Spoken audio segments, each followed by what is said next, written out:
ان الحمد للہ نحمده ونستعینه ونستغفره ونعوذ باللہ من شرور انفسنا ومن سیئات اعمالنا من يهده اللہ فلا مضل له ومن يضلل فلا هادی له واشهد ان لا الہ الا اللہ وحدہ لا شریک له واشهد ان محمدا عبده ورسوله اما بعد فان خير الحديث كتاب الله وخير الهدي هدي محمد صلى الله عليه واله وسلم وشر الامور محدثاتها وكل محدثة بدعة وكل بدعة ضلالة وكل ضلالة في النار.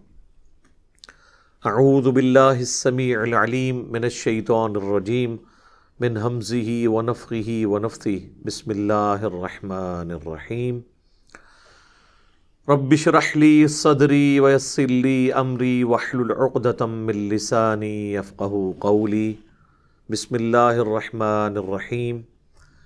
ان اللہ وملائکتہ یصلون علی النبی یا ایہا الذین آمنوا صلوا علیہ وسلموا تسلیما.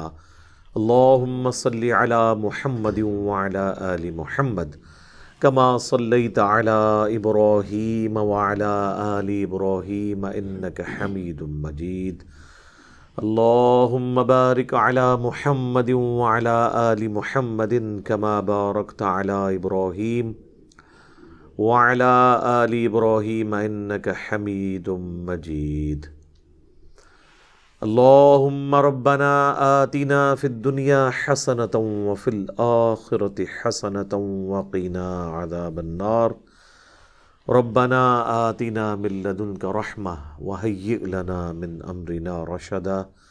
لا إله إلا أنت سبحانك إني كنت من الظالمين. حسبنا اللہ ونعم الوکیل. یا حی یا قیوم برحمتک استغیث ولا حول ولا قوة الا باللہ العلی العظیم. آمین. آج انشاءاللہ ہم سورۃ النساء کی آیت نمبر 77 سے آنورڈ سٹارٹ لیں گے. ٹاپک وہی مسلسل منافقین سے ریلیٹڈ چل رہا ہے، اور اس ٹاپک کے اندر ایک چیز آپ کے سامنے کھل کے سامنے آئے گی کہ جب بھی کوئی دعوت حق لانچ ہوتی ہے تو اسے جو چند بڑی ہرڈلز اور مصائب کا سامنا کرنا پڑتا ہے، ان میں سے ایک بڑی مصیبت اور تکلیف ان لوگوں کی ہوتی ہے جو اپنی دنیاوی منفعت کی خاطر اس دعوت کے ساتھ اٹیچ ہوتے ہیں اور اندر سے اس دعوت کی جڑیں کاٹتے ہیں.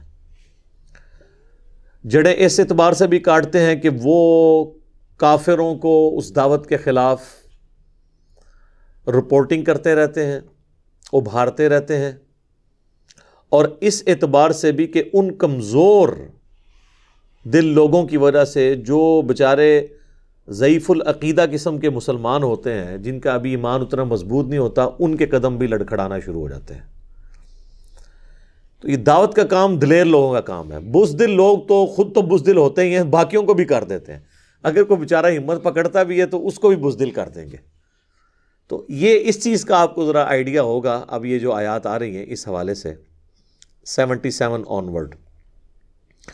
اعوذ باللہ من الشیطان الرجیم بسم اللہ الرحمن الرحیم. الم تر الی الذین قیل لهم کفوا ایدیکم.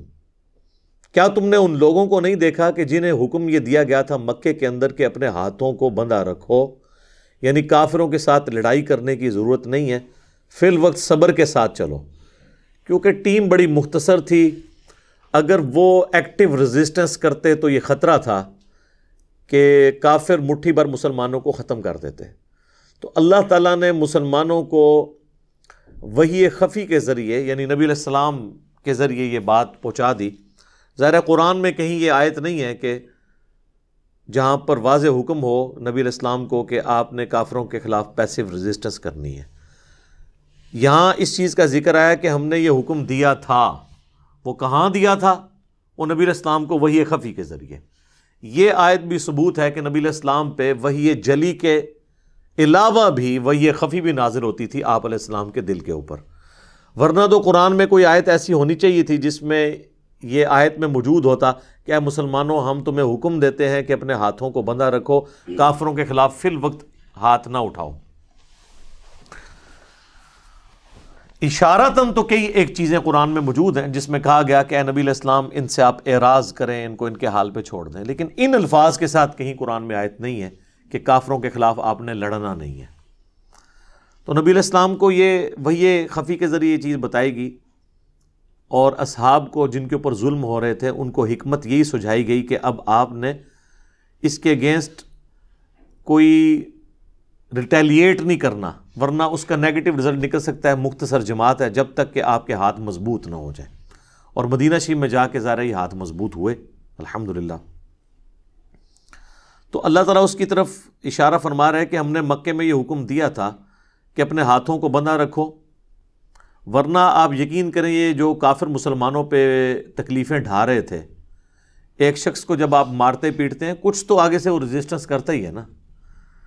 چلیں اگر 10 بندے اسے مار رہے ہیں تو 1-2 کو تو وہ بھی مارنے میں کامیاب ہو جائے گا، لیکن یہ کیا ہوتا تھا کہ حضرت بلال رضی اللہ تعالیٰ عنہ کو اگر ریت پہ لٹایا گیا تو وہ لیٹ گئے ہیں، ان کے اوپر پتھر رکھا گیا ہے تو وہ رکھنے دے رہے ہیں، اور زبان سے کلمہ حق بلند کر رہے ہیں، کوئی ریزسٹنس نہیں کر رہے۔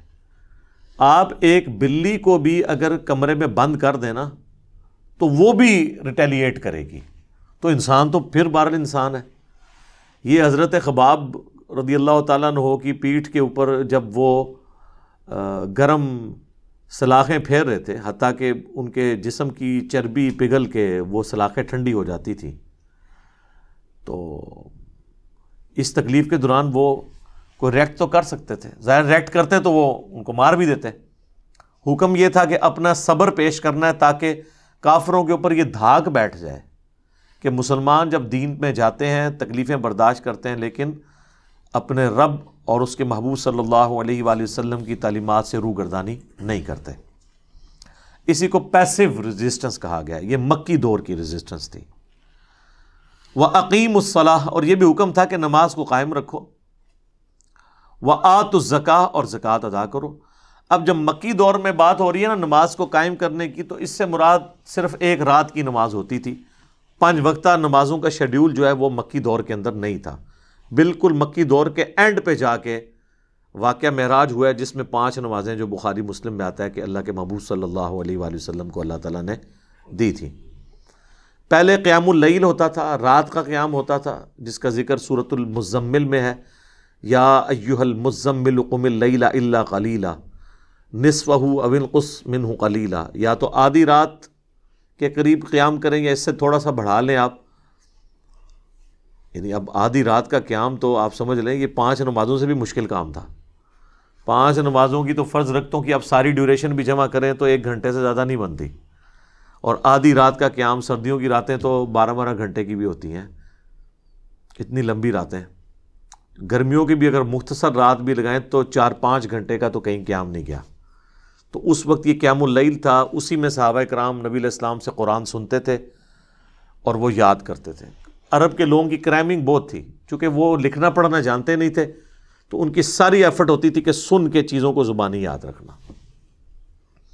وہ ساری ایفرٹ اس کے اوپر پٹ کیے ہوئے تھے۔ تو خود بخاری میں آتا ہے، حضرت عبداللہ ابن مسعود رضی اللہ تعالیٰ عنہ کہتے ہیں کہ میں نے قرآن کی 80 صورتیں حضور صلی اللہ علیہ وآلہ وسلم کے پیچھے کھڑے ہو کر قیام میں یاد کیے، یعنی مکی دور کے اندر انہوں نے اتنی صورتیں یاد کر لی تھیں، کچھ میجورٹی مکی دور میں اور کچھ مدنی دور میں، کیونکہ 2/3 قرآن جو ہے وہ مکی ہے، 2/3 قرآن مکی ہے۔ ہجرت مدینہ سے پہلے 2/3 حصہ قرآن کا نازل ہو چکا تھا، 1/3 حصہ جو ہے وہ ہجرت مدینہ کے بعد ہے۔ تو نماز قائم کرنے سے مراد یہ والی نماز تھی، اور جب زکوٰۃ کی بات آئے تو ظاہر ہے کہ اس وقت اس طریقے سے زکوٰۃ کا سسٹم تو اسٹیبلش نہیں ہوا تھا، تو زکوٰۃ سے مراد صدقہ اور خیرات بھی ہو سکتا ہے، اور تزکیہ نفس بھی مراد ہو سکتا ہے۔ فلما کتب علیہم القتال واقیموا الصلاۃ وآتوا الزکاۃ، حکم دیا گیا تھا نماز کو قائم رکھو اور زکوٰۃ دو. فلما کتب علیہم القتال، اور جب اب ان پر قتال فرض کیا گیا ہے، یہ جہاد کی بات نہیں ہو رہی، قتال کی ہو رہی ہے. قتال ہوتا ہے آرمڈ کنفلکٹ، جہاد بالسیف کو کہتے ہیں قتال. جہاد تو آپ اپنے نفس کے خلاف بھی جو چلتے ہیں وہ بھی جہاد ہے. قرآن میں تو کہا گیا وَجَاهِدْهُمْ بِهِ جِهَادًا كَبِيرًا، اے نبی قرآن کے ذریعے بڑا جہاد کریں. تو قرآن کے ذریعے جہاد کرنا کیا ہے؟ اپنے نفس کی خواہشات کے خلاف چلنا، طاغوت کے خلاف چلنا، اللہ کے احکامات کی پیروی کرنا، قرآن کی تبلیغ کرنا، یہ سب جہاد ہے. لیکن اسی میں ایک اعلیٰ ترین درجہ ہے، وہ ہے قتال، یعنی آپ میدان جنگ میں بھی اپنے دین کی حقانیت کے لیے اتر آئیں، یہاں تک کہ اپنی جان بھی آپ سٹیک پہ لگا دیں، اسے کہتے ہیں قتال. تو یہاں پہ قتال کا لفظ ہے. جب ان پر قتال فرض ہوا، یعنی مدینے میں اب اجازت دے دی گئی ہے کہ آپ اب قتال کر سکتے ہیں. یعنی اب جو آپ کو مکے میں شوق تھا کافروں سے لڑنے کا، تو اللہ تعالیٰ اب وہ شوق پورا کرے گا، تو لڑائی کے لیے اب آمادہ کرنا ہے. لیکن ہوا کیا؟ اذا فریق منہم یخشون الناس کخشیۃ اللہ، تو تم ہی میں ایک گروہ ایسا بھی ہے جو کہ لوگوں سے اس طرح ڈرتا ہے جس طرح کہ اللہ سے ڈرنا چاہیے.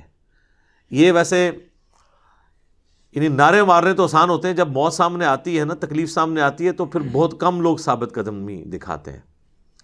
سورہ ال عمران کی کمنٹری میں بھی ہم نے غزوہ احد کے کانٹیکسٹ میں سنا تھا نا کہ اس سے پہلے تو تم موت کی تمنا کرتے تھے، اب موت سامنے آئی ہے جبکہ تم اپنی نظروں سے دیکھ رہے ہو، تو اب پتہ چلا ہے کہ موت یعنی کتنی بھاری چیز ہے. اب تم اس سے کراہت محسوس کر رہے ہو. او اشد خشیہ، بلکہ اللہ سے بھی زیادہ ڈرتے ہیں لوگوں سے، کیونکہ اللہ تو سامنے نظر نہیں آ رہا نا، بندے تو سامنے نظر آ رہے ہیں.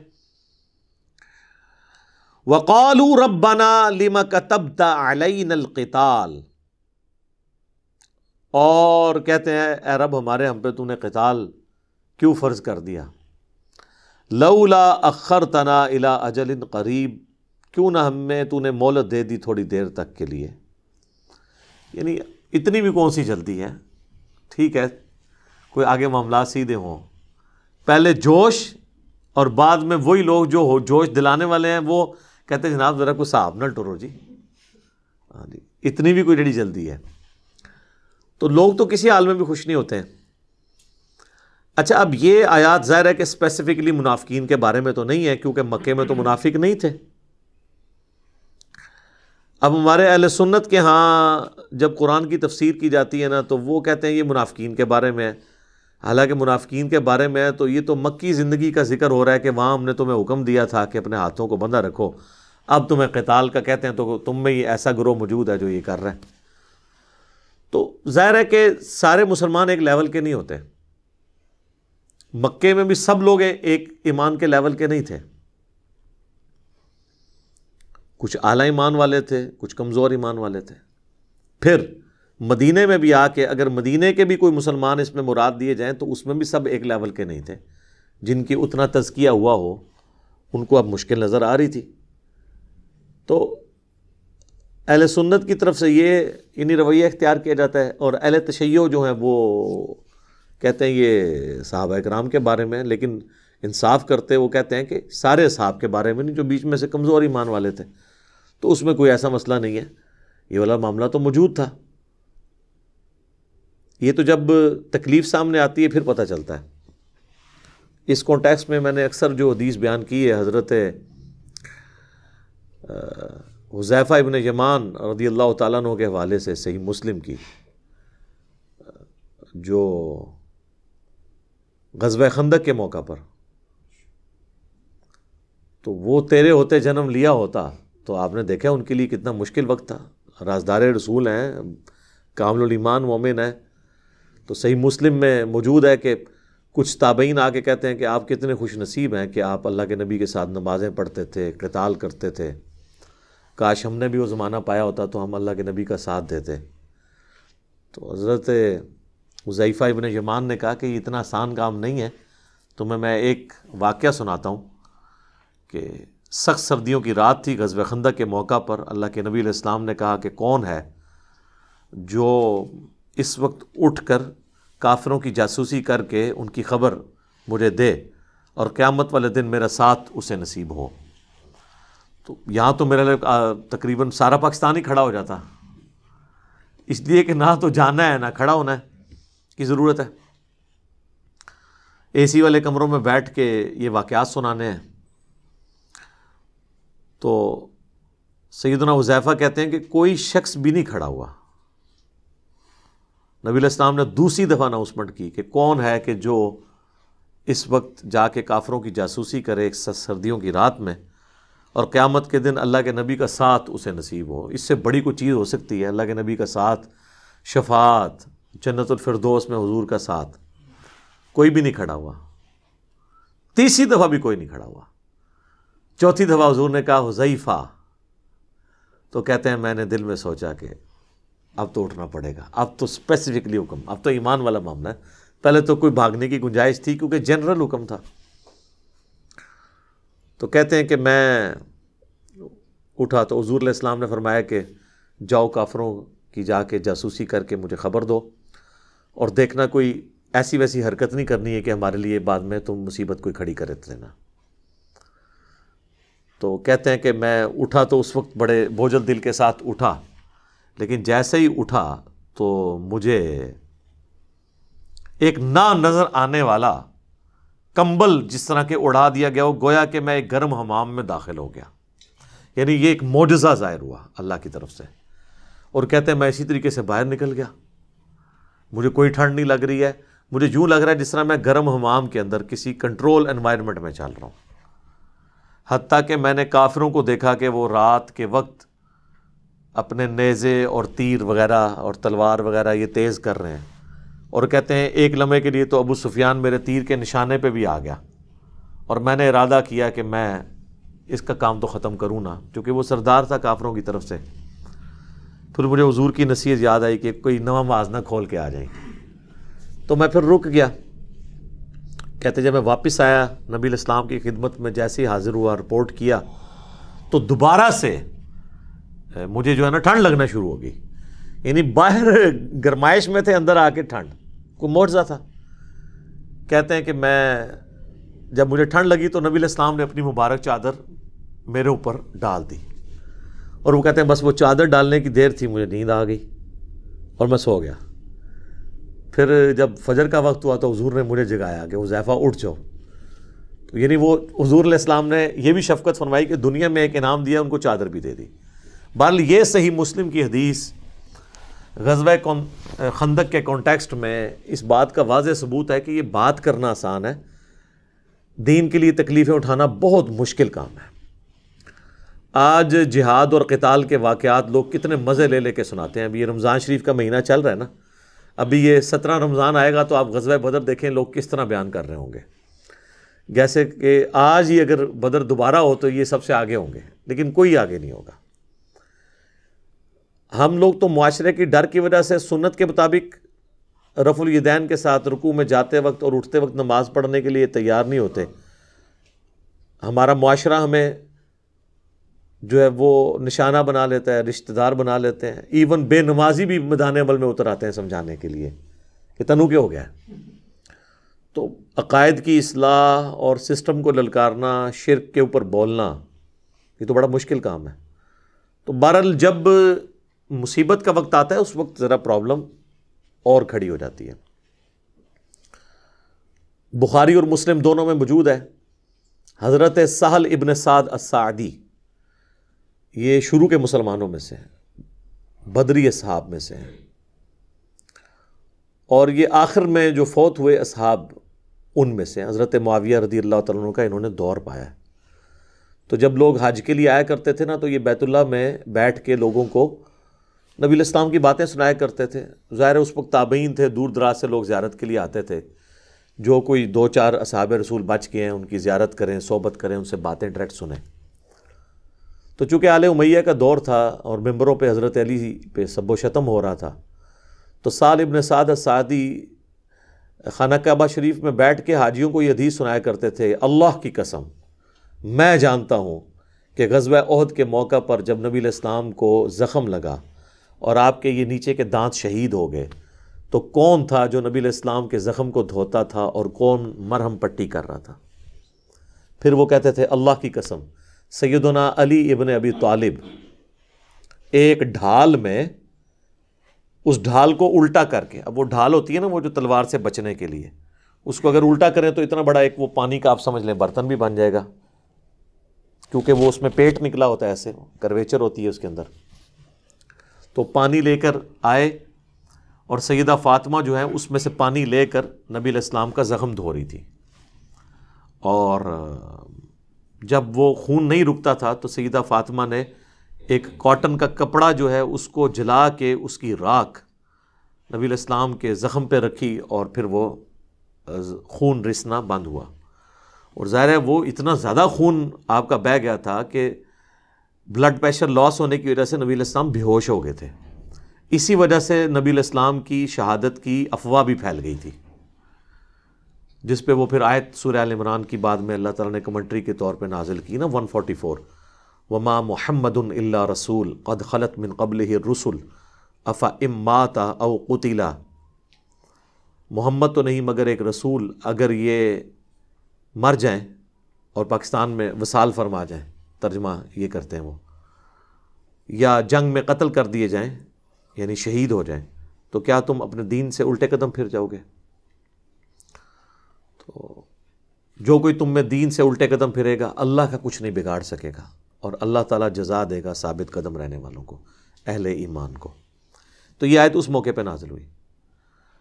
اور اسی موقع پہ آپ دیکھیں کہ صحیح بخاری میں آتا ہے کہ حضرت عثمان غنی رضی اللہ تعالیٰ عنہ غزوہ احد میں جب بھگدڑ مچی تو اس میں بھاگنے والوں میں وہ بھی شامل تھے، لیکن پھر سورہ آل عمران میں اللہ تعالیٰ نے ان سب کو معاف بھی کر دیا. ہم یہ چیز کو کرٹیسزم کے لیے بیان نہیں کر رہے ہیں، آج کی ڈیٹ میں تو معافی ہو چکی، لیکن اس وقت میں بتا رہا ہوں اس وقت بھی سب لوگوں کا ایمان ایک لیول کا نہیں تھا. اور آپ دیکھیں سب سے مشکل وقت نبی علیہ السلام پہ تھا، کیونکہ ان کی ٹارگٹ تو حضور کی ذات تھی نا. اس مشکل وقت میں بھی حضور علیہ السلام کے ساتھ جو لوگ کھڑے ہوئے تھے وہ ہیں اعلیٰ ایمان والے لوگ، اور ان میں ٹاپ آف دا لسٹ نبی علیہ السلام کے اہل بیت، سیدنا علی ہیں، سیدہ فاطمہ ہیں، سیدنا ابوبکر اور عمر بھی تھے. یہ جو رافضی پراپوگنڈا کرتے ہیں کہ وہ بھاگے تھے وہ ان میں شامل نہیں تھے. جتنی بات درست ہے وہ درست ہے. البتہ ظاہر ہے کہ جس طریقے کا ساتھ نبی علیہ السلام کا اہل البیت کر رہے تھے وہ تو ظاہر ہے کوئی کر بھی نہیں سکتا نا. اس کی جینون ریزن ہے کہ اولاد سے زیادہ ماں باپ کا غم کسی اور کو ہو نہیں سکتا. تو حضور علیہ السلام تو ایک باپ کی جگہ تھے حضرت علی کے لیے، پرورش کی ہوئی تھی ان کی. سیدہ فاطمہ تو ویسے ہی بیٹی تھی. تو اس مشکل وقت میں بھی سب لوگوں کا ایمان ایک لیول کا نہیں تھا. تو یہ بات کرنا آسان ہوتی ہے. یہاں پہ اللہ تعالیٰ کیا ورڈکٹ دے رہا ہے کہ جب قتال تم پہ فرض کیا گیا، سورہ نساء کی آیت نمبر 77 میں، تو تم میں ہی ایسے لوگ ہیں کہ جو لوگوں سے اس طرح ڈر رہے ہیں جس طرح کہ اللہ سے ڈرنا چاہیے. یخشون الناس کخشیۃ اللہ او اشد خشیہ، بلکہ اس سے بھی بڑھ کر. اور الٹا وہ یہ کہہ رہے ہیں، اب یہ لوگوں کے سامنے تو نہیں کہتے ہوں گے، دل ہی دل میں وہ کہتے ہوں گے کہ یہ قتال کی آزمائش ہم پہ آ گئی. وقالوا ربنا لما كتبت علینا القتال، تو نے ہم پر قتال کیوں فرض کر دیا؟ لولا اخرتنا الى اجل قریب، تھوڑی ہمیں اور مدت دے دیتا یا موت تک کے لیے مہلت دے دیتا. قل متاع الدنیا قلیل، اے نبی فرما دیجئے کہ دنیا جو برتنے کی جگہ ہے نا یہ تو ہے ہی تھوڑی. کیا اگر قتال میں شریک نہیں ہوگے تو موت نہیں آئے گی؟ ضروری ہے کسی شخص نے میدان جنگ میں ہی مرنا ہے، اور کسی وجہ سے بھی، کسی بیماری سے، کسی ناگہانی آفت میں وہ مر سکتا ہے. والآخرۃ خیر لمن اتقی، اور آخرت تو بہتر ہے ان کے لیے جو تقوی اختیار کیے ہیں. یعنی مسلمان نے آخرت اورینٹڈ ہونا ہے، دنیا اورینٹڈ نہیں ہونا. ولا تظلمون فتیلا، اور وہاں تم پر کوئی ظلم بھی نہیں ہوگا. دھاگے کے برابر بھی، کھجور کی گٹھلی کے اندر وہ جو ایک ہلکا سا دھاگا نکلتا ہے نا، اس کے لیے ٹرم یوز ہوتی ہے. اس کے برابر بھی تم پہ ظلم نہیں ہوگا. اچھا دنیا میں یہ ہو سکتا ہے کہ کوئی شخص پوری ایفرٹ پٹ کر دے اور رزلٹ زیرو آئے؟ دنیا کی اللہ نے کہیں گارنٹی نہیں لی ہے کہ جو محنت کرے گا اس کو وہی پھل ملے گا. لیس للانسان الا ما سعى، انسان کے لیے وہ ہے جس کی وہ کوشش کرے. یہ آخرت سے ریلیٹڈ ہے. دنیا میں کوشش کرنے سے مل بھی سکتا ہے، نہیں بھی مل سکتا. کتنے سائنٹسٹ ہیں پوری پوری زندگیاں انہوں نے وقف کی ہیں کسی بیماری کی ویکسین تلاش کرنے کے لیے، ان سے نہیں ہوئی ہے، حادثاتی طور پہ کسی دوسرے سے ہو گئی ہے. لیکن آخرت جس نے محنت کی دنیا میں آخرت کمانے کے لیے، آخرت اس کی گارنٹیڈ ہے. اللہ نے کہا کہ میں ایک دھاگے کے برابر بھی ظلم نہیں ہونے دوں گا. آخرت میں نے جو گارنٹی کی ہے تمہیں، وہ تمہیں ملے گی. آخرت میں یہ نہیں ہوگا کہ یار جس نے دنیا میں بھی جو ہے وہ انسان محنت کے بعد بھی زیرو رزلٹ نکلتا ہے، آخرت میں ایسا نہیں ہوگا. آخرت کا معاملہ یہ ہے کہ وہ اللہ تعالیٰ نے طے کر دیا ہے کہ جو دنیا میں ایفرٹ پٹ کرے گا اس کو اس کے حساب سے آخرت ملے گی. یہ اللہ نے طے کر دیا. اب ایک بہت بڑا یونیورسل ٹروتھ آ رہا ہے. سورہ النساء کی آیت نمبر 78 میں، اینما تکونوا، تم جہاں کہیں پر بھی ہو، یدرکم الموت، موت تمہیں آ کر رہے گی. وَلَوْ كُنْتُمْ فِي بُرُوجٍ مُشَيَّدَةٍ، چاہے تم اپنے آپ کو مضبوط قلعوں میں بھی بند کر لو نا، موت وہاں بھی تمہیں آ جائے گی. موت سے کوئی بھاگ نہیں سکتا. یعنی دنیاوی طور پہ کوئی شخص مضبوط قلعے میں آ جائے کہ مجھے کو مارنے کے لیے اندر نہیں آئے گا، سر باہر سے تو اندر آنے کی ضرورت نہیں ہے، اندر جو کچھ آپ کے اندر ہے وہ آپ کو مارنے کے لیے کافی ہے.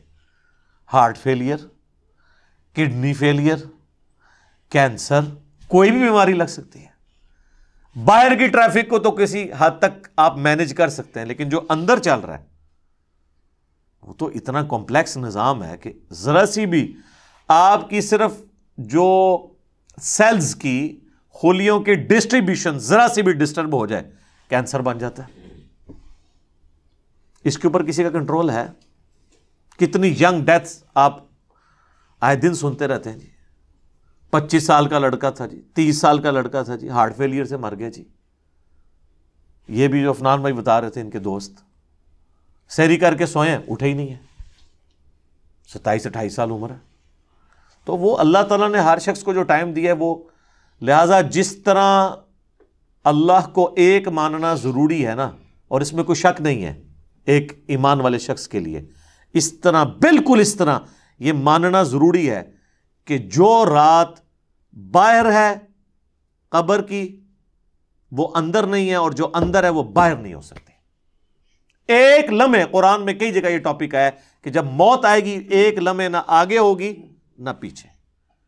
پھر سورہ آل عمران کے کانٹیکسٹ میں تو اللہ تعالیٰ نے یہاں تک فرمایا، جب منافقین نے کہا نا کہ ہم نے اپنے بھائیوں سے کہا تھا کہ غزوہ احد میں نہ جاؤ، نہ یہ جاتے اور نہ یہ قتل ہوتے، تو اللہ تعالیٰ نے فرمایا اس طریقے سے کوئی موت ٹال سکتا ہے؟ تم لوگ بھی جو اپنے گھروں میں بیٹھے ہوئے ہو نا، اور تمہاری جان بخشی ہو گئی ہے، تم یہ سمجھ رہے ہو کہ قتال میں نہ جانے کی وجہ سے تم بچ گئے ہو. اگر تمہاری موت بھی اللہ نے مقدر کی ہوتی تو تم خود بخود اپنی مقتل گاہوں کی طرف کھینچے چلے آتے. اور اس کو سپورٹیو حدیث ہے صحیح مسلم کی، نبی علیہ السلام نے غزوہ بدر سے ایک دن پہلے زمین پہ لکیریں کھینچی تھی. کل یہاں پہ ابو جہل کی لاش پڑی ہوگی، کل یہاں پہ عتبہ کی لاش پڑی ہوئی ہوگی، اور صحابہ کرام کہتے ہیں اللہ کی قسم اگلے دن ہم نے ان کی لاشیں ایگزیکٹ انہی جگہوں پہ دیکھی. یعنی اللہ تعالیٰ نے اپنے نبی کو وحی کے ذریعے بتا دیا تھا کل یہاں پہ لاشیں پڑی ہوں گی. تو وہ اللہ نے ان کا موت کا وقت مقرر کیا ہوا تھا نا، اور نبی علیہ السلام کو بتا دیا، آپ نے اپنی امت تک وہ پیغام پہنچا دیا. یہاں پہ اگر کوئی کہتا بھی ہے نا جی کہ جی وہ جی جڑی رات قبر چاہیے وہ باہر نہیں، جڑی باہر ہے وہ اندر نہیں ہے، یہ اکثر وہ بدماش گنڈے اور ڈان کہہ رہے ہوتے ہیں جو قاتلانہ حملے میں اپنے دوسرے جو مقابل ڈانوں سے بچ جاتے ہیں نا، تو پھر وہ کہتے ہیں او جی جڑی لہی ہے نا جی وہ تو پوری کرنی ہے نا جی، انج تے نہیں کو مار سکتا. پھر ساتھ یہ بھی جملہ بولیں گے کہ جی وہ جو ہے نا مارنے والے سے بچانے والا جو ہے وہ ذات بڑی ہے. او بھائی مارنے والے بھی اللہ کی ذات ہے، بچانے والی بھی اللہ کی، کوئی بڑی نکی نہیں ہے، ایک کی ذات ہے جو مارتی بھی ہے بچاتی بھی ہے. لیکن ظاہر ہے وہ اس کانٹیکسٹ میں کہہ رہے ہوتے ہیں کہ کوئی شخص کسی کو نہیں مار سکتا، تو بالکل ٹھیک ہے. اب اس کے بعد ہونا تو چاہیے اس کی بقیہ کی زندگی پھر دین کے مطابق گزرے. بقیہ یہ ہوتا ہے کہ وہ پھر 4-5 گنڈے اور اکٹھے کر کے اپنا بدلہ اتارتا ہے اپنے مخالف سے, یہ رزلٹ نکالتا ہے اس سے. حالانکہ جو یہ شخص کہہ رہا ہے کہ جی جو رات قبر میں ہے وہ باہر نہیں اور جو باہر ہے وہ اندر نہیں, اس کے بعد تو پھر اس کی زندگی چینج ہونی چاہیے نا, اسے اپنی موت اتنی سامنے دیکھ کے اسے اپنی آخرت کی تیاری کرنی چاہیے نا. لیکن وہ سورۃ الانعام میں آیا, اللہ تعالیٰ نے تو اس سے بھی بڑی بات کی ہے کہ جو نافرمان لوگ ہیں نا, اگر ہم انہیں دنیا میں دوبارہ بھی بھیج دینا تب بھی یہی کام کریں گے. یہ ہم نے سر خود دیکھا ہے, یہ آبزرو کیا ہے. میرے اپنے آفس کے کولیگ ایک دفعہ کراچی سے فلائٹ لے کے تو وہ آ رہے تھے اسلام آباد, تو راستے میں کافی زیادہ موسم خراب ہو گیا. تو اور آپ کو پتہ ہے جب موسم خراب ہوتا ہے تو جہاز تو پھر ایک کٹی پتنگ کی طرح ہے نا, تیز ہوا کے اندر, اس کو آپ لینڈ نہیں کروا سکتے, اور اڑے گا بھی تو کتنی دیر اڑے گا. ایسی جگہ لے کے جانا پڑے گا جہاں پہ موسم ٹھیک ہو, اور ادھر پہنچنے سے پہلے اگر فیول ختم ہو گیا پھر تو جا کے وہ جنت یا جہنم میں ہی لینڈ کرے گا, دنیا میں نہیں لینڈ کر سکتا. تو وہ کہتے ہیں کہ جی بس جو لینڈنگ سے تھوڑی دیر پہلے ہی موسم خراب ہو گیا تو وہ پھر جہاز دوبارہ اٹھا لیا اس نے, پائلٹ نے, لیکن وہ جہاز قابو میں نہیں آ رہا تھا. اور آپ کو پتہ ہے وہ پھر اچانک جو ہے نا کافی زیادہ گہرائی پہ وہ نیچے آتا ہے جہاز, یعنی ہوا میں اگر وہ سپوز تقریباً یہ 747 تو 10 کلومیٹر ہائٹ تک اڑتا ہے, تو وہ 1 کلومیٹر 1 سیکنڈ میں ایک دم نیچے آتا ہے. وہ جب ایک دم نیچے آتا ہے نا تو وہ ظاہر ہے کہ اگر آپ نے سیٹ بیلٹ نہیں باندھی ہوئی تو آپ جا کے تو جہاز کی چھت سے جا کے لگیں گے, تو وہ بیلٹ پہلے بندھوا لیتے ہیں, اور پھر وہ اتنی زور سے کانپتا ہے. یہ تو میں نے خود بھی چائنا کی فلائٹ میں ایئر پاکٹس آتی ہیں پاکستان سے چائنا جاتے ہوئے, اتنی زور سے کانپتا ہے وہ جہاز کہ لگتا ہے کہ وہ یہ ابھی ٹوٹ جائے گا, ٹکڑے ٹکڑے ہو جائے گا. کیونکہ وہ ویسے تو انہوں نے ظاہر ہے وہ ہمارے علماء کرام نے تو نہیں بنایا ہوا کہ ناخالص ہو, وہ یعنی بڑا صحیح ڈیزائن کیا ہوتا ہے انجینئرز نے, اور اس کے اندر پوری ایک شاک ابزارو کرنے کی صلاحیت ہوتی ہے. وہ ہلتا بھی رہنا, وہ ٹوٹتا نہیں ہے, اس میں کافی ٹرسز لگا کے لچک موجود ہوتی ہے. بہرحال پھر بھی جو بندہ اندر بیٹھا ہوا ہے اس کو تو یہ سارے لوگ تو سائنسدان تو نہیں بیٹھے ہوتے, اور لگتا ہے کہ جناب ابھی جان گئی کہ, تو وہ جناب وہ کہتے ہیں کہ جی یعنی اس طرح لوگ کلمے پڑھ رہے تھے اور جناب چیخو پکار استغفر اللہ, جیسے کہ ابھی اگر اللہ نے ان کو دوبارہ بھی دنیا میں بھیج دیا, کیونکہ اب تو ان کے آخری وقت کے قریب آیا ہوا تھا نا, وہ تو یہ کنکلوڈ کر لیا, تو یہ اب جاتے ہی جو ہے نا ادھر سے مطلب سیدھا گھر نہیں جائیں گے, یہ مسجد میں جا کے پہلے وہ سنت والے 2 نفل پڑھیں گے جو سفر سے واپسی میں پڑھے جاتے ہیں, اور جتنی بے پردہ عورتیں اتریں گی یہ اتر کے اب جا کے پردہ یعنی وہ بلکہ یہ جہاز میں بیٹھی ہوں گی اور موبائل پہ کہیں گی کہ جی برقع جو ہے خرید کے لے کے آؤ, ادو تک میں لینا ہی نہیں جہاز تو جدو تک کہ منو کو برقع نہیں دے گا, ٹھیک ہے نا جی. اور جو ہے نا وہ نماز کا ٹائم ہوا ہے تو وہ جہاز میں پہلے نماز پڑھیں گے تب نیچے اتریں گے, لیکن ایسا کوئی نہیں ہوتا. اس ٹائم چیخیں ہوتی ہیں اور لگتا ہے کہ جناب گئے کہ گئے. تو وہ کہتے ہیں خیر وہ سٹیبل ہوا, وہ سیالکوٹ لے گئے اس جہاز کو, تو وہ جب اتارا تو جناب اب لوگ چیخو پکار کر رہے ہیں جی ہمیں جہاز سے باہر نکالیں, لیکن جہاز کا تو اصول ہے, وہ کہتے ہیں نہیں جی جدھر کی سواری ہے وہیں اتاریں گے, تھوڑی دیر ریسٹ کریں گے, جب موسم ٹھیک ہو تو دوبارہ اڑیں گے. اب جو موت سامنے دیکھ کے ایک بار تازہ لینڈ کیا ہو, وہ کہتا ہے جی جناب تو وہ بتا رہے تھے کہ جہاز میں جناب انہوں نے منتیں کی. اب لاہور کی سواریاں تھیں جو وہ بھی کہہ رہی ہیں کہ جی آپ ہمیں یہاں پہ ہی اتار دیں, اسلام آباد پشاور کی سواریاں بھی تھی, وہ کہہ رہی تھی سیالکوٹ سے جناب ہم کئی لوگوں نے کہا اسی پیدل چلے جائیں گے جناب, سانو لاؤ ہوئے تھے جہاز تو لاؤ تلے, ٹھیک ہے. تو وہ لیکن ان کا ایک اصول ہوتا ہے, وہ انہوں نے یہ چیک کیا کہ بھی جو سیالکوٹ کے یا قریبی علاقوں ان کو تو اجازت دے دی, لیکن دور والوں کو کہا نہیں جناب آپ کو چھوڑ کے, وہ کہتے ہیں جناب مہربانی کرو سانو چھوڑ کے نہ ہو. تو اس طرح موت کا یعنی روب طاری ہوا ہوتا ہے. تو یہ یعنی بات کرنا آسان ہے, جب موت سامنے آتی ہے نا بڑے بڑے لوگ, اور یہ سورۃ الانعام میں جو اللہ تعالیٰ نے فرمایا نا کہ ہم انہیں دنیا میں دوبارہ بھیج دیں یہی کام کریں گے, تو یہ کرنا شروع ہو جاتے ہیں نا. میں خود اسلام آباد میں پشاور موڑ جو ہے نا G8 مرکز, اسے پشاور موڑ بھی کہتے ہیں, جس طرح G9 مرکز اسلام آباد میں اسے کراچی کمپنی کہتے ہیں, تو ادھر میں ایک دفعہ ایک ٹیکسی میں نے لی، تو وہ ٹیکسی والے سے میری ڈسکشن شروع ہوئی، تو وہ کہنے لگا جی مجھے تو اللہ تعالیٰ نے نئی زندگی دی ہے. کہتا ہے جی میں ادھر ہی کھڑا ہوا تھا تو پیچھے سے ایک بڑا ٹریلا آ کے چڑھ گیا. یہ ٹریلے آپ کو پتہ ہے کس سپیڈ پہ چل رہے ہوتے ہیں، یہ بڑے بڑے جو وہ ڈیمپرز، جن کو ڈیمپر کہتے ہیں. اور کہتا ہے جی میں تو گھر والے بھی آ کے بس سارے رشتہ دار کے کر کے مل کے جا رہے تھے. شفا انٹرنیشنل میں وہ کئی ہفتے تک وینٹیلیٹر کے اوپر رہا. وینٹیلیٹر پہ اس طرح کے جو لوگ ہیں بہت کم ہی ہوتا ہے کہ واپس آئیں. پھر آہستہ آہستہ ریکوری ہو گئی، یعنی وہ تو موت کے منہ سے بلکہ نئی زندگی لے کے واپس آیا. تو میں نے اس سے پہلا سوال یہ کیا کہ اب تم مطلب زندگی کیسے گزار رہے ہو، نماز پڑھتے ہو، مسلمان ہو؟ کہتے جی ٹائم لگ جاتے پڑھ لیتی ہے. تو میں نے کہا صدق اللہ العظیم، اللہ نے سچ فرمایا. اگر ہم انہیں دنیا میں دوبارہ بھی بھیج دینا پھر یہ وہی کام کریں گے جو یہ کرتے رہے. تو اتنا قریب سے بھی موت کو دیکھ کر لوگ جو ہے نا وہ پھر بھی یہ باز نہیں آتے اپنی حرکتوں سے. موت بہت بڑی حقیقت ہے. کاش اس پہ ہمارا ایمان بھی اس لیول کا ہو تو پھر انسان کا قبلہ درست رہتا ہے. آپ دیکھیں سورہ البقرہ کے سٹارٹ میں اللہ تعالیٰ نے جو ذکر کیا ہے اہل ایمان کا، اس میں کیا فرمایا؟ والذین یؤمنون بما انزل الیک، وہ ایمان لاتے ہیں جو اے نبی تمہاری طرف نازل ہوا، وما انزل من قبلک، اور جو نازل ہوا تم سے پہلے، اس پہ ایمان رکھتے ہیں. وبالآخرۃ ہم یوقنون، اور آخرت پہ یقین رکھتے ہیں. آخرت کے لیے ایمان کا لفظ بھی کافی نہیں، اللہ نے سمجھا یقین، کیونکہ قبلہ تبھی درست ہوتا ہے جب انسان کو یہ پتا ہو کہ میں نے مر کے کسی کے حضور اکاؤنٹیبل ہونا ہے، جواب دہ ہونا ہے. اور یہ جتنے لوگ کہتے ہیں نا جی جو قبر سے باہر رات ہے وہ اندر نہیں، جو اندر ہے وہ باہر نہیں ہے، یہ صرف ان کی منہ شگافی ہیں. واقعی اگر ان کا یقین ہو تو آرام خوریاں کر رہے ہوں، لوگوں کا مال لاحق طریقے سے ہڑپ کر رہے ہوں، اللہ تعالیٰ کے حقوق کو پامال کر رہے ہوں، ماں باپ کے ساتھ بے سلوکی والا معاملہ کر رہے ہوں، بچوں پہ ظلم کر رہے ہوں، بہن بھائیوں کی جائیداد دبا رہے ہوں، معاشرے کے لیے ناسور بنے ہوئے ہوں، ایسے لوگ نہیں، پھر تو ان کو بالکل سیدھا ہو جانا چاہیے. تو بات کہاں سے شروع ہوئی تھی کہ اللہ تعالیٰ فرما رہا ہے کہ تم اپنے آپ کو مضبوط قلعوں میں بھی بند کر لو نا، تب بھی موت تمہیں آ کر رہنی ہے. موت کو کوئی ٹال نہیں سکتا، کیونکہ موت تو اللہ تعالیٰ نے بھیجنی ہے. اللہ کے پاس تو کروڑوں آپشنز ہیں. ایگزٹس تو ہر شخص کا اس دنیا سے لکھا ہے، خواہ ایئر کریش میں ہو، چاہے ہارٹ فیلئر سے ہو، خواہ کسی شیر کے پیٹ میں جا کے ہو، خواہ کڈنی فیلئر سے ہو، خواہ کسی روڈ ایکسیڈنٹ میں ہو. ہر بندے نے دنیا سے جانا ہے اور وہ طے ہے،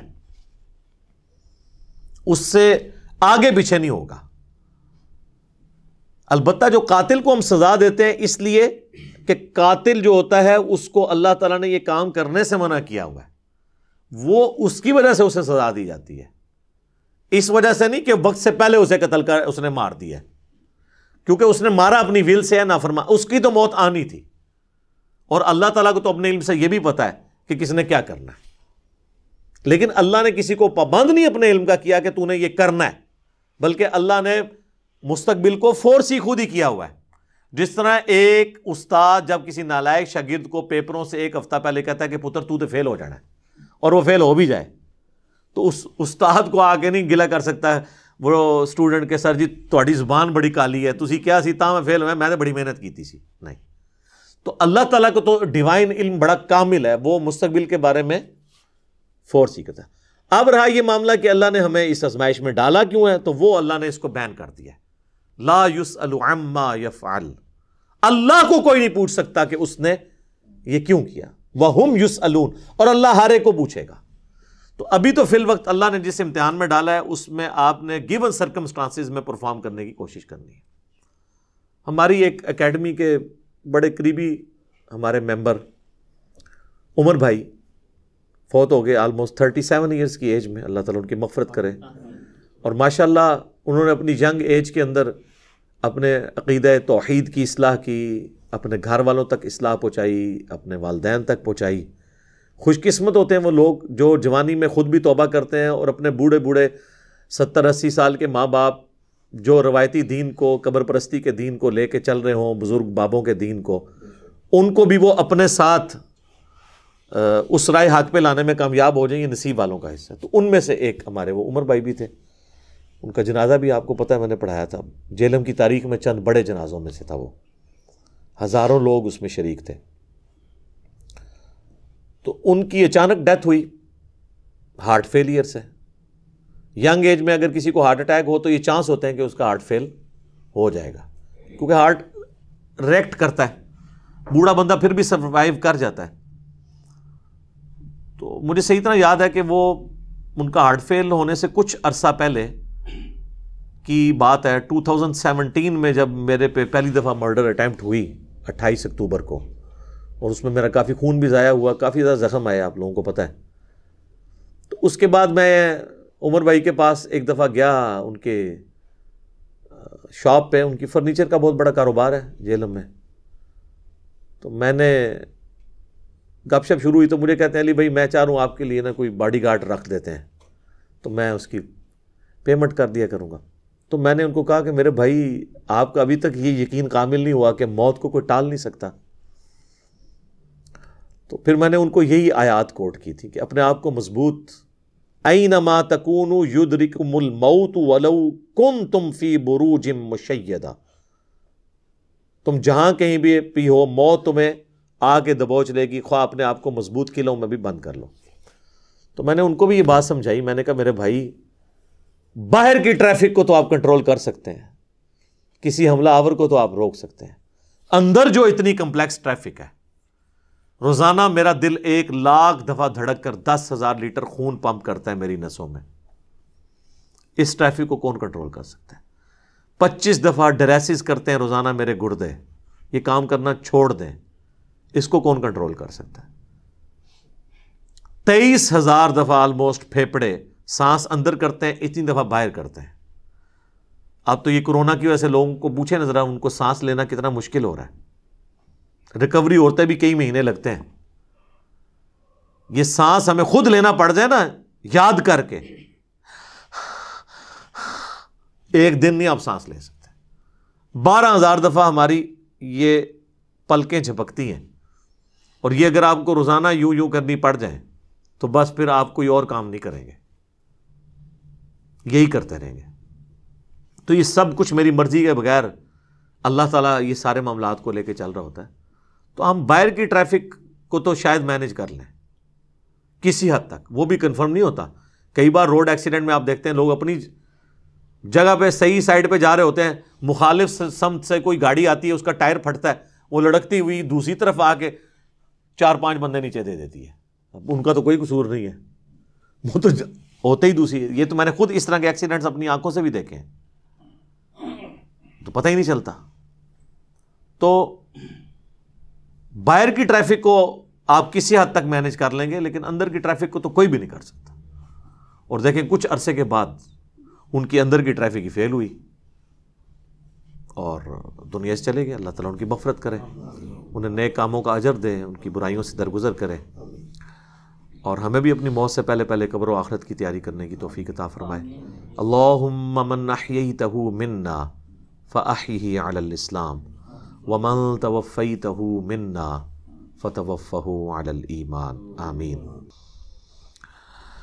وَإِن تُصِبْهُمْ حَسَنَةٌ، اور جب انہیں کوئی اچھائی یا بھلائی پہنچتی ہے، يَقُولُوا هَٰذِهِ مِنْ عِنْدِ اللَّهِ، تو یہ کہتے ہیں یہ اللہ کی طرف سے ہے،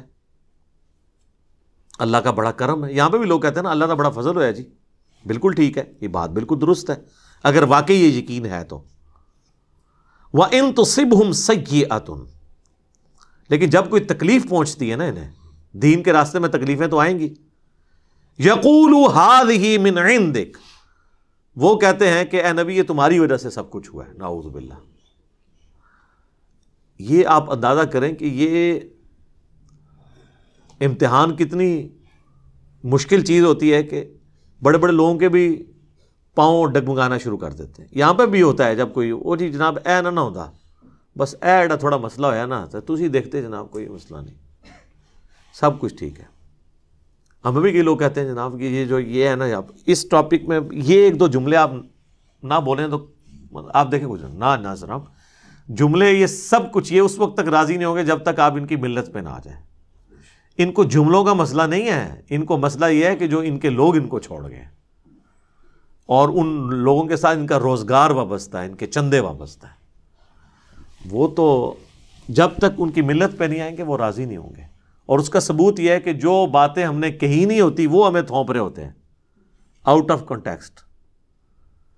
تو پھر وہاں تو اس طرح کے تو کوئی کلپ نہیں بننے چاہیے جس میں نے ایک بات ایک انداز میں کی نہیں ہے اور وہ اس کو جان بوجھ کے کر رہے ہیں. یہ تو نہیں ہونا چاہیے. تو وہ جو بے ایمانی پہ اترے ہیں ان کا کوئی علاج نہیں ہے.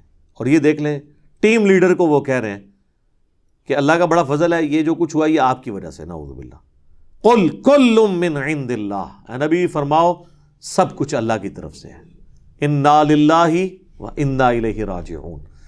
چاہے کوئی مصیبت ہے, پریشانی, سب اللہ کی طرف سے آتی ہے اور اس کی طرف لوٹ کے جانی ہے. ہم بھی اللہ کی طرف سے ہیں, اس کی طرف لوٹ جائیں گے. فما لہؤلاء القوم لا یکادون یفقہون حدیثا.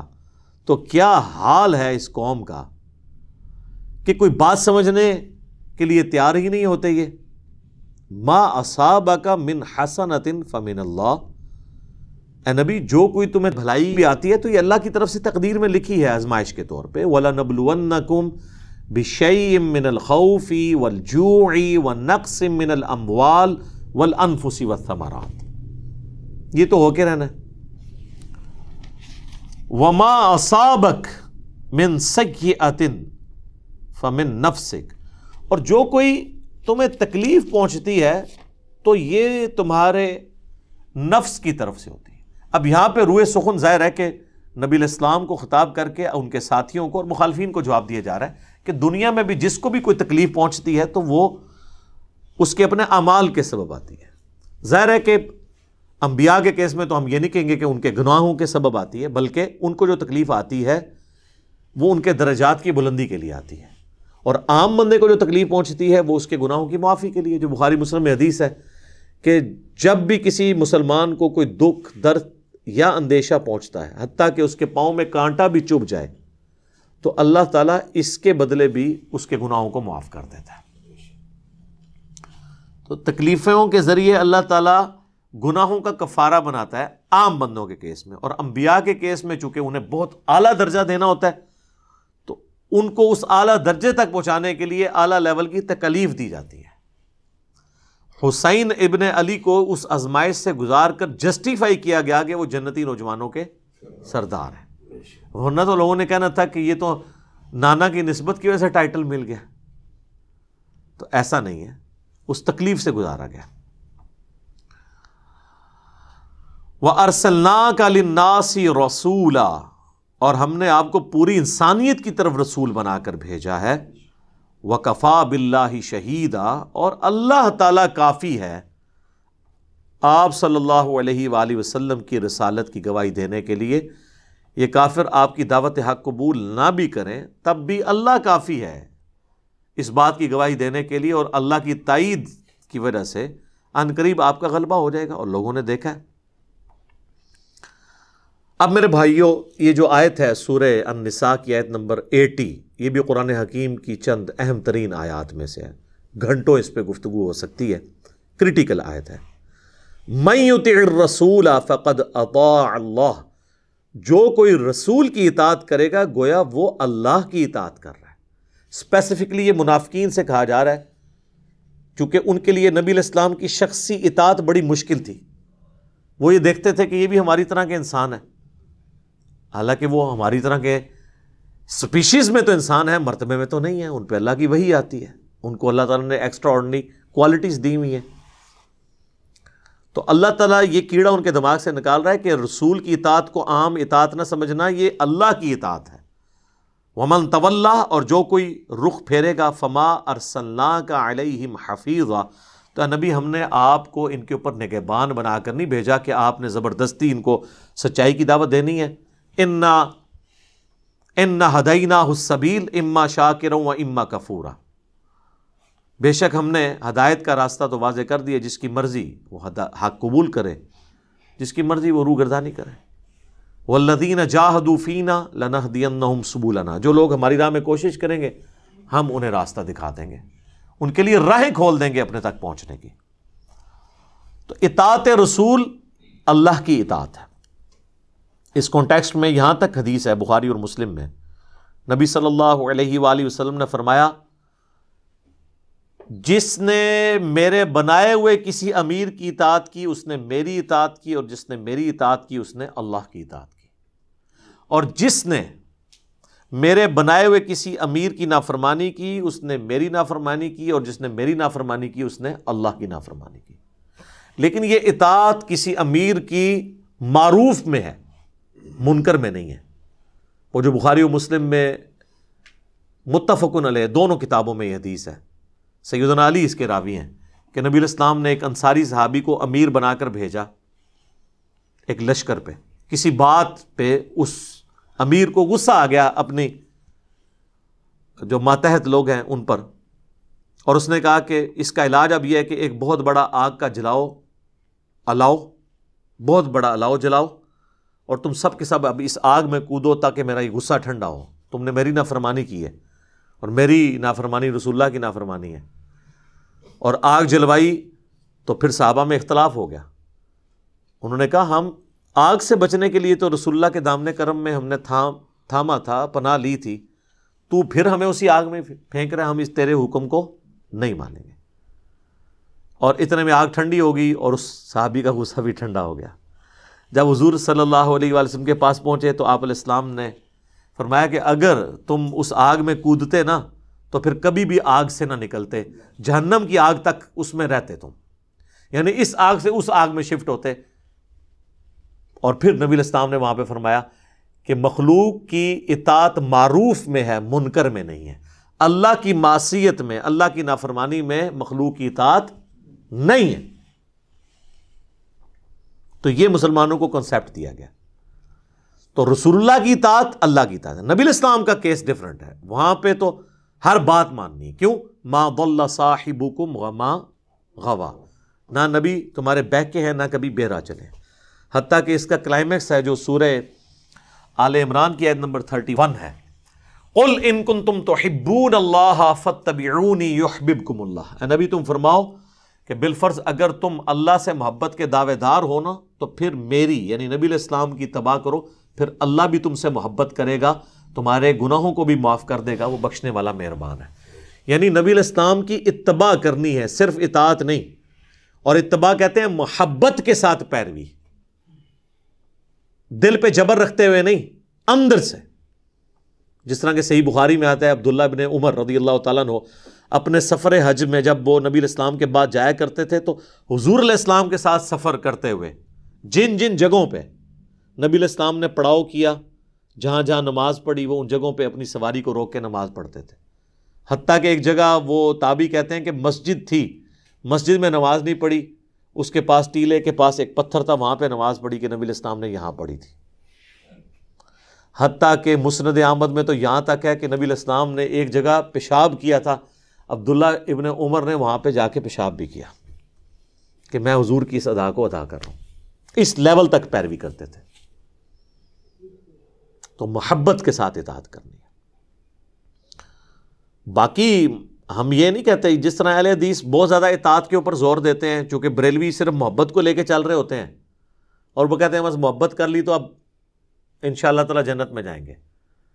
تو اہل حدیث ان کو سمجھانے کے لیے کہتے ہیں کہ جی اصل چیز اطاعت ہے۔ نہیں سر، دونوں چیزیں ہی اصل ہیں، محبت بھی اصل ہے اور اطاعت بھی اصل ہے۔ محبت تو اس حد تک اصل ہے کہ سورہ الاحزاب میں ہے النبی اولیٰ بالمؤمنین من انفسہم وازواجہ امہاتہم، نبی مومنین پر ان کی جانوں سے بڑھ کر حق رکھتے ہیں، اور مومنین کی مائیں ہیں نبی کی جو بیویاں ہیں، جان سے بڑھ کر حق ہے۔ حتیٰ کہ سورہ توبہ کی آیت نمبر 24 میں آیا کہ تمہاری رشتہ دار جتنے ہیں، اللہ تعالیٰ نے ساری چیزیں گنوائیں، تمہارا مال، تمہاری تجارت، تمہارے سارے ایسٹس، اگر اللہ اور اس کے رسول اور اس کی راہ میں جہاد کرنے سے بہتر تم ان کی طرف زیادہ متوجہ ہو، پھر اللہ کے عذاب کا انتظار کرو۔ بخاری اور مسلم دونوں میں حدیث ہے، تم میں سے کوئی شخص اس وقت تک مومن نہیں ہو سکتا جب تک کہ میں اسے اس کے ماں باپ، اولاد، اس کے مال، سب لوگوں سے بڑھ کر ہر چیز سے بڑھ کر عزیز نہ ہو جاؤ. اور اس کا کلائمیکس وہ حدیث ہے جو صحیح بخاری میں سیدنا عمر اور نبی علیہ السلام چہل قدمی کر رہے تھے. حضرت عمر کا ہاتھ محبت سے حضور نے پکڑا تو حضرت عمر بھی فرینک ہو کے کہنے لگے یا رسول اللہ آپ مجھے اس دنیا میں سب سے بڑھ کر محبوب ہیں سوائے اپنی جان کے. سچ بولا, اپنی جان تو سب سے آگے ہوتی ہے. اور وہ یہ ایکسپیکٹ کر رہے تھے حضور کہیں گے واہ کیا بات ہے. حضور نے فرمایا نہیں اللہ کی قسم بلکہ تیری جان سے بھی بڑھ کے. تو انہوں نے کہا یا رسول اللہ آپ مجھے میری جان سے بھی بڑھ کے عزیز ہیں. تو آپ نے فرمایا ہاں اب عمر تمہارا ایمان مکمل ہوا. تو ایمان تو مکمل نہیں ہوگا. بخاری مسلم دونوں میں حدیث ہے, نبی علیہ السلام نے فرمایا ایمان کی حلاوت اس نے چکھ لی جس میں 3 نشانیاں ہیں. اللہ اور اس کا محبوب صلی اللہ علیہ وآلہ وسلم اسے پوری دنیا میں سب سے بڑھ کر محبوب ہو جائے. دوسرا دوستی اور دشمنی کا معیار اللہ کی ذات. تیسرا کفر کی طرف لوٹایا جانا اس کے لیے اتنا ہی مشکل ہو جائے جتنا زندہ آگ میں جلایا جانا. آگ میں جلنے کے لیے وہ تیار ہو جائے لیکن دین اور ایمان نہ چھوڑے, اسے مٹھاس ملے گی. صحیح بخاری میں حدیث ہے محمد فرق بین الناس, محمد لوگوں میں حق اور باطل میں فرق ہے. جو ان کے پیچھے چلے گا وہ حق پہ ہے, جو ان کو چھوڑ دے گا وہ گمراہی پر ہے. اور صحیح بخاری میں ایک حدیث ہے کنکلوڈنگ حدیث, اور امام بخاری سے لے کے ہیں کتاب السنت کو مضبوطی سے تھامنے والا چیپٹر کتاب الاعتصام بالکتاب والسنہ, کہ نبی علیہ السلام فرمایا میری پوری امت جنت میں جائے گی سوائے اس کے جس نے جنت میں جانے سے انکار کر دیا. صحابہ نے کہا یا رسول اللہ کس نے جنت میں جانے سے انکار کیا؟ کون جنت میں جانے سے انکار کرے گا؟ آپ نے فرمایا جس نے میری اطاعت کی وہ جنت میں جائے گا, اور جس نے میری نافرمانی کی اس نے جنت میں جانے سے انکار کر دیا. یعنی وہ خود ہی منکر ہو گیا جنت کا. پریکٹیکلی وہ نبی علیہ السلام سے اس نے روگردانی کر دی. تو محبت اپنی جگہ ضروری ہے, اطاعت, محبت اور اطاعت دونوں ملیں گے تو اتباع رسول بنے گی. یہ دونوں چیزیں پیرلل میں ضروری ہیں, نہ صرف محبت پہ زور دینا ہے نہ صرف اطاعت پہ. محبت تو ظاہر ہے ضروری ہے, بخاری مسلم دونوں میں حدیث ہے.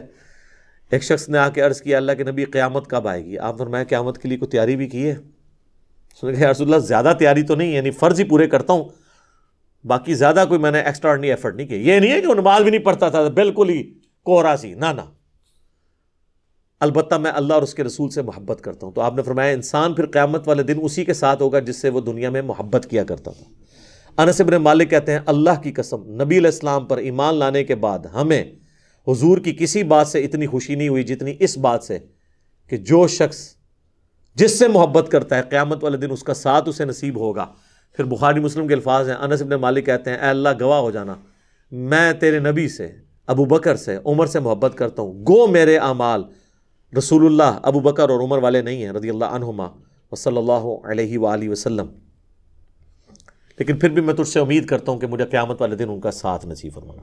ہم بھی اللہ سے دعا کرتے ہیں کہ ہمیں قیامت والے دن نبی صلی اللہ علیہ وآلہ وسلم کا, ان کے اہل بیت کا, ان کے صحابہ کا ساتھ نصیب فرمائے, ان کے ساتھ محشور فرمائے اور جنت الفردوس میں اپنے محبوب صلی اللہ علیہ وآلہ وسلم کا پڑوس عطا فرمائے. آمین. اللہ تعالیٰ سے دعا ہے جو حق بات میں نے کہی اللہ تعالیٰ ہمارے دلوں میں راسخ فرمائے. اگر جذبات میں میرے منہ سے کوئی بات نکل گئی ایسی جو کتاب و سنت کی تعلیمات کے خلاف تھی تو اللہ تعالیٰ معاف کر دے, ہمیں کتاب و سنت کی تعلیمات پر عمل کر کے دوسرے بھائیوں تک پہنچانے کی توفیق عطا فرمائے. سبحانک اللہم و بحمدک اشہد ان لا الہ الا انت استغفرک و اتوب الیک وما علینا الا البلاغ المبین. جزاکم اللہ خیرا.